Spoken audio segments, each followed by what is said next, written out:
मसाले भातचं नाव ऐकताच तर तोंडाला चव येते बघा. त्याच्यासाठी ताजं वाटण तयार करून घ्यायचं. लसण, आलं आणि हिरवी मिरची, कोथिंबीर आणि सुकलेल्या खोबऱ्याचं खीस, जिरे टाकून सुकं वाटण तयार करून घ्यायचं.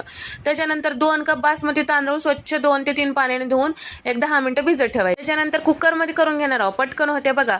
तेल टाकून शहाजिरा, जिरे, मोहरी, खडे मसाले टाकून घ्यायचं आणि जेवढे भाज्या तुमच्या घरात असतील तेवढे टाकलं तर काही हरकत नाही. आणि काजू तर आवर्जून टाका बघा, छान चव लागते बघा. त्याच्यानंतर तयार करून घेतलेलं जे सुकं वाटण होतं ते छान यामध्ये टाकून घ्यायचं, परतून घ्यायचं. आणि पावडर मसाल्यांमध्ये हळद, गरम मसाला, काळा मसाला टाकून घ्यायचं.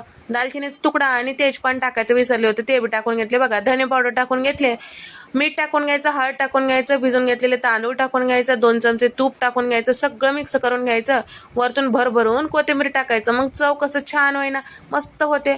आता 2 शिट्ट्या काढून घ्यायचं.